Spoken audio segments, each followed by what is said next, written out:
Hi folks, Royal Navy Yachtmaster here. I want to talk today about seasickness and how it might affect you. I know so many of you get invited out to go for a day on somebody's boat and you know, you're hesitant, you don't want to because last time you went out on a boat, whenever it was, 3 years ago, 10 years ago, you got seasick. And so you think it's going to happen again. And I want to give you some perspective here.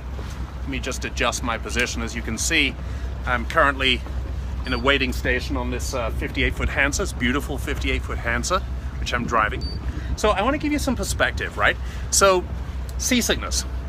If you go out on a lake boat, if you've been out 10 times in your life on a lake boat, on flat water, and you got seasick every time, yeah, you have seasickness. However, there are many of you who went out once on some boat, maybe a fishing trip or whale watching, and you got seasick. And so now you think that you're going to get invited on your friend's boat and you think you're going to get seasick again, which is logical. But I want to give you some encouragement. So here's the thing, especially for those whale watching boats and those deep sea fishing boats. Those boats roll, they go slowly, they're out in the open ocean, they roll, they have their diesel fumes quite often over the back of the boat, and it smells horrible, and that's why you got seasick, all right? It does not mean that the same thing will happen if you go out again on somebody else's boat, especially a sailboat. So for example, if you were invited out here in San Diego Bay, well, guess what? It's pretty much flat water. You sometimes get a little bit of chop, but nothing of any consequence, nothing of any motion.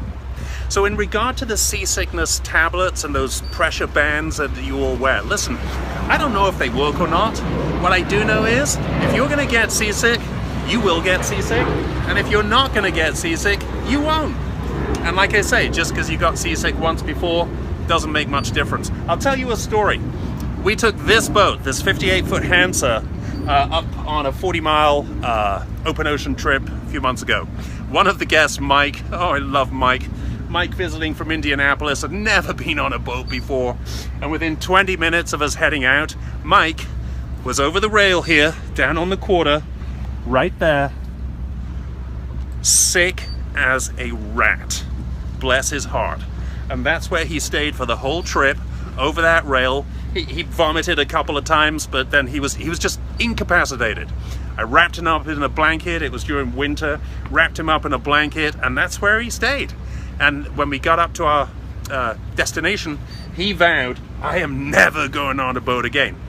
But with a little encouragement from myself, a little perspective, I said to him, it's totally normal to get seasick your first time out on a boat. I did when I was 18 years old on a race from England to France. I got seasick. But here's the other thing. Frankly, not to be too graphic, I vomited a couple of times. And once it was out and I slept for an hour or two, I felt right as rain. So seasickness has many manifestations, and I just really want to encourage you, because I don't want you to miss out on the chance of going out on a great boat. Really want to encourage you. Just going to pop it into gear here. Really want to encourage you that just because you got seasick once doesn't mean it will happen again. So accept that invitation to go out and have fun. Even the captain of my last warship in the Navy would occasionally get seasick, bless his heart.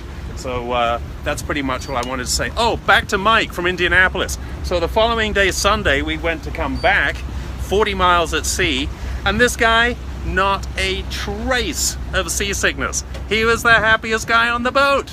So that exactly proves my point. You get seasick once, doesn't mean it will happen again.